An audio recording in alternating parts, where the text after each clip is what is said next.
السلام عليكم ورحمة الله وبركاته. الحمد لله رب العالمين والصلاة والسلام على أشرف المرسلين وعلى آله وصحبه الفائزين برضا الله. يا عباد الله اتقوا الله. وعن أبي بن كعب رضي الله عنه قال رجل يا رسول الله أرأيت إن جعلت الصلاة كلها عليك قال إذن يكفيك الله تبارك وتعالى ما أهمك من دنياك وآخرتك. رواه أحمد. وقال الشيخ محمد ناصر الدين الباني رحمه الله حسن صحيح. സഹോദരങ്ങളെ, അള്ളാഹുവിനെ സൂക്ഷിക്കണമെന്ന് എന്നെയും നിങ്ങളെയും സഗൗരവം ഓർമ്മപ്പെടുത്തുകയാണ്. അള്ളാഹു നമ്മെ മുത്തഖീങ്ങളിൽ ഉൾപ്പെടുത്തി അനുഗ്രഹിക്കട്ടെ. ആമീൻ. മനുഷ്യരെ സംബന്ധിച്ച് വ്യക്തിപരമോ കുടുംബപരമോ സാമൂഹികമോ ആയ പ്രശ്നങ്ങളില്ലാത്ത ഒരാളുമില്ല. 100% എനിക്കൊരു 1% പോലും പ്രശ്നങ്ങളില്ല എന്ന് പറയാൻ കഴിയുന്ന ആളുകൾ വിരളമാണ്. അതിലേറ്റവും വലിയ പ്രശ്നം, എത്ര പ്രശ്നങ്ങളില്ല എന്ന് പറഞ്ഞാലും പ്രശ്നമായി തീരുന്ന ഒരു ലോകം നാളെ വരാനിരിക്കുന്നുണ്ട്. അതിൻ്റെ പേരാണ് ആഖിറത്ത്. അവിടുത്തെ പ്രശ്നം സങ്കീർണമായ പ്രശ്നമാണ്. ഹിസാബ് അതികഠിനമാണ്. വളരെ ലളിതമാകുന്ന ഹിസാബ് പോലും അസഹ്യമാണ്.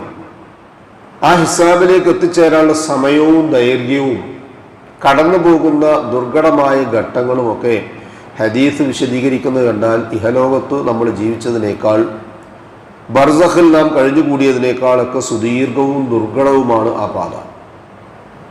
അവിടുന്ന് ഹിസാബിലേക്ക് എത്തിച്ചേരുക. ഹിസാബ് അതികഠിനമായാൽ പിന്നീടുള്ള പ്രയാണം വളരെ പ്രയാസമായിരിക്കും. അള്ളാഹു നമ്മെ കാത്തുരക്ഷിക്കട്ടെ. അതിൻ്റെ ഇപ്പുറമുള്ള ഈ ദുനിയാവിനെ സംബന്ധിച്ചും പ്രശ്നങ്ങൾ തീരുന്നില്ല. ശാരീരികമായ പ്രശ്നങ്ങളുള്ള ആളുകളുണ്ട്, സാമ്പത്തികമായ പ്രശ്നങ്ങളുള്ള ആളുകളുണ്ട്, മാനസികമായ പ്രശ്നങ്ങളുള്ള ആളുകളുണ്ട്. ജോലി സ്ഥലത്തുള്ള പ്രയാസങ്ങളും സങ്കീർണതകളും ഏറെയാണ്.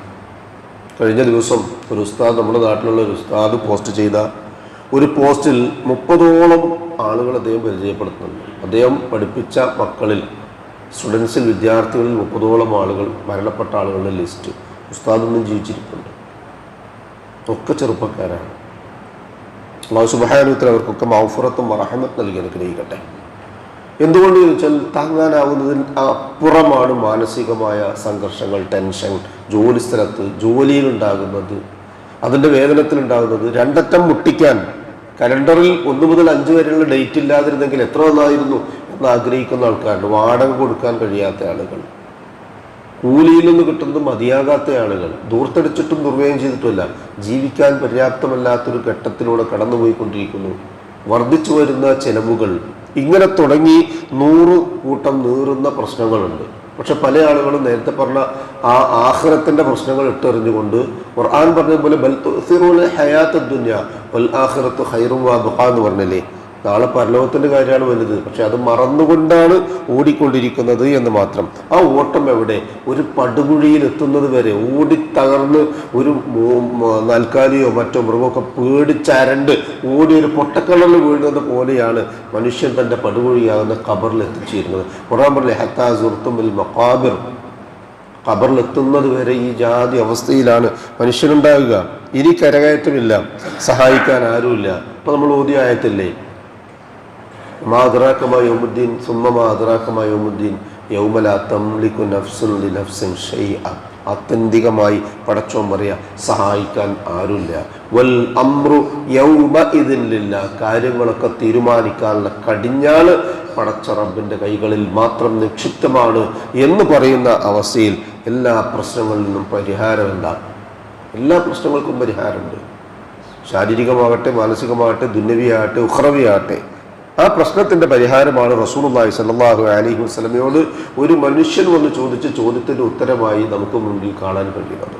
ഇമാം അഹ്മദ് രേഖപ്പെടുത്തുന്ന, നാസിറുദ്ദീൻ അൽബാനി ഹസനുൻ സഹീഹാണെന്ന് സർട്ടിഫൈ ചെയ്തിട്ടുള്ള ഹദീസിൽ റസൂലുള്ളാഹി സ്വല്ലല്ലാഹു അലൈഹി വസല്ലമയുടെ അരികിൽ ഒരാൾ വന്നിട്ട് പറയാ, ഉബയ്യ് ഇബ്നു കഅബ് റളിയല്ലാഹു അൻഹു പറയാ, ഖാല റജുലു യാ റസൂലല്ലാഹ്, അല്ലാഹുവിന്റെ റസൂലേ, അറഅയ്ത, എന്താ നിങ്ങളുടെ അഭിപ്രായം? ഇൻ ജഅൽതു സ്വലാത്തി, മറ്റൊരു ലഫ്ദിലുള്ള സ്വലവാത്തി, എൻ്റെ സ്വലവാത്തുകൾ മുഴുവനും അങ്ങേക്ക് പേരിലാണെങ്കിൽ, അതായത് എൻ്റെ ജീവിതത്തിൽ എനിക്ക് കഴിയാവുന്നിടത്തോളം അങ്ങയുടെ പേരിൽ സ്വലാത്ത് പറയുകയാണെങ്കിൽ എന്തായിരിക്കും നിങ്ങളുടെ അഭിപ്രായം?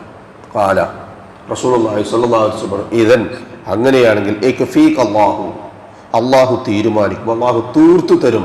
അഹമ്മുക മിൻ ദുനിയാക വ ആഖിറതിക, ദുനിയാവിലും ആഖിറത്തിലും നിനക്ക് എന്തെല്ലാം പ്രശ്നങ്ങളുണ്ട്, മാനസികമായ ക്ലേശങ്ങളുണ്ട്, ശാരീരികമായ അവശതകളുണ്ട്, സാമ്പത്തികമായ ബുദ്ധിമുട്ടുകളുണ്ട്, എല്ലാവിധ പിരിമുറുക്കങ്ങളിൽ നിന്നും ഒരു അയവും ആശ്വാസവും ആയി അല്ലാഹു സുബ്ഹാനഹു വ തആല അവ നിനക്ക് തീർത്തു തരും. എന്താ വേണ്ടത്? കഴിയുന്നിടത്തോളം ദിക്റിലും ഫിക്റിലും അക്കൂട്ടത്തിൽ റസൂലുള്ളാഹി സ്വല്ലല്ലാഹു അലൈഹി വസല്ലമയ്ക്ക് സ്വലാത്ത്, നബിയുടെ പേരിൽ സ്വലാത്ത് പറയുക എന്നത് അതൊരു ചില്ലറ കാര്യം അല്ല എന്നുകൂടി ഹദീസിൽ നിന്ന് മനസ്സിലാക്കാം. ഒരാശ്വാസമാണ്, അഭയമാണ്. അല്ലാഹു സുബ്ഹാനഹു വ തആല അത്തരമൊരു നല്ല നാവിന്റെ ഉടമകളായി തീരാൻ, ദിക്റിലും ഫിക്റിലും കഴിഞ്ഞുകൂടാൻ നമുക്ക് ഏവർക്കും തൗഫീഖ് നൽകി അനുഗ്രഹിക്കട്ടെ. വന്നുപോയ വീഴ്ചകളും അബദ്ധങ്ങളും അനർത്ഥങ്ങളും തെറ്റും കുറ്റവും അള്ളാഹു പുറത്ത് മാപ്പാക്കി തന്നു ഇരുലോകത്തും അവ മറച്ചുവെച്ച് നമ്മെ അനുഗ്രഹിക്കട്ടെ. അവയ്ക്കൊക്കെ പകരമായി നന്മകൾ ചെയ്യാനുള്ള തൗഫീഖ് അള്ളാഹു സുബ്ഹാനഹു വ തആല നമുക്ക് ഏവർക്കും നൽകി അനുഗ്രഹിക്കട്ടെ. നമ്മിൽ നിന്നും മരണപ്പെട്ടവർക്ക് അള്ളാഹു മഗ്ഫിറത്തും റഹ്മത്തും നൽകി അനുഗ്രഹിക്കട്ടെ. അവരുടെ ബർസഖിയായ ജീവിതം അള്ളാഹു റാഹത്താക്കി കൊടുക്കട്ടെ. ജീവിച്ചിരിക്കുന്നവരിൽ രോഗികളായി ആശുപത്രികളിലും വീടുകളിലും കഴിഞ്ഞുകൂടുന്നവർ, ഈ മജ്ലിസിലുള്ള ആളുകൾ, അള്ളാഹു സുബ്ഹാനഹു വ തആല എല്ലാവർക്കും ഷാഫിയായ റബ്ബ് ആജിലും കാമിലുമായ ഷിഫയും സമാധാനവും ആഫിയത്തും ദീർഘായുസ് നൽകി അനുഗ്രഹിക്കട്ടെ. അവനവന്റെ കാര്യങ്ങൾ നിർവഹിക്കുവാൻ ആവശ്യമായ സിഹത്തും താഖത്തും ആഫിയത്തും മരണം വരെ അള്ളാഹു നിലനിർത്തി തന്നു നമ്മെ അനുഗ്രഹിക്കട്ടെ. ഉപജീവനത്തിൽ അള്ളാഹു ബറക്കത്ത് നൽകി നമ്മെ അനുഗ്രഹിക്കട്ടെ. ഈമാനും ഇഖ്ലാസും തഖ്വയും ഖുശൂഉമുള്ള മുത്തഖീകളായി ജീവിക്കുവാനും ജീവിതാന്ത്യം വരെ ആ തഖ്വ കാത്തു സൂക്ഷിക്കാനും റബ്ബ് നമുക്ക് ഏവർക്കും തൗഫീഖ് നൽകി അനുഗ്രഹിക്കട്ടെ. മരണസമയത്ത് അഫ്ദൽ ദിക്ർ ലാ ഇലാഹ ഇല്ലല്ലാഹ് എന്ന കലിമ കാമിലായ ഈമാനോടുകൂടി പറഞ്ഞ് പുഞ്ചിരിയോടുകൂടി കണ്ണടയ്ക്കാൻ ഭാഗ്യം ലഭിക്കുന്ന മുത്തഖീങ്ങളിൽ അല്ലാഹു സുബ്ഹാനഹു വ തആല നാം ഏവരെയും ഉൾപ്പെടുത്തി അനുഗ്രഹിക്കട്ടെ. ദുആ കൊണ്ട് വസിയത്ത് ചെയ്തവരുടെ നല്ല മുറാദുകൾ അല്ലാഹു ഹാസിലാക്കുകയും പ്രയാസങ്ങളും ബുദ്ധിമുട്ടുകളും അല്ലാഹു എളുപ്പമാക്കി അവരെയും നമ്മയും അനുഗ്രഹിക്കുകയും ചെയ്യട്ടെ. ജന്നാത്തുൽ ഫിർദൗസിന്റെ ഉടമകളായ അമ്പിയാക്കളും ഔലിയാക്കളും സലഫുസ് സാലിഹുകളും സിദ്ദീഖുകളും ശുഹദാക്കളുമുള്ള സ്വർഗ്ഗത്തിൽ പ്രവേശിക്കാൻ സാധുക്കളായ നമ്മുടെ മാതാപിതാക്കൾക്കും നമുക്കും കൂട്ടുകുടുംബങ്ങൾക്കും സന്താന പരമ്പരകൾക്കും അല്ലാഹു തൗഫീഖ് നൽകി അനുഗ്രഹിക്കട്ടെ. അല്ലാഹുമ്മ യഗ്ഫിർ ലിൽ മുഅ്മിനീന വൽ മുഅ്മിനാത്ത് വൽ മുസ്ലിമീന വൽ മുസ്ലിമാത്ത് അൽ അഹ്യാഇ മിൻഹും വൽ അംവാത്ത് ഇന്നക മുജീബുദ് ദഅവാതി യാ ഖാദിയൽ ഹാജാത്ത് റബ്ബനാ തഖബ്ബൽ മിന്നാ إنك أنت السميع العليم وتب علينا إنك أنت التواب الرحيم واغفر لنا يا غافر المذنبين ربنا هب لنا من أزواجنا وذرياتنا قرة أعين وجعلنا للمتقين إماما ربنا ظلمنا أنفسنا وإن لم تغفر لنا وترحمنا لنكونن من الخاسرين اللهم أجرنا من النار اللهم أجرنا من النار اللهم أجرنا وأجر والدينا من النار ربنا آتنا في الدنيا حسنة وفي الآخرة حسنة وقنا عذاب النار آمين آمين آمين برحمتك يا أرحم الراحمين سبحان ربك رب العزة عما يصفون وسلام على المرسلين والحمد لله رب العالمين سبحانك اللهم وبحمدك أشهد أن لا إله إلا أنت أستغفرك وأتوب إليك السلام عليكم ورحمة الله وبركاته.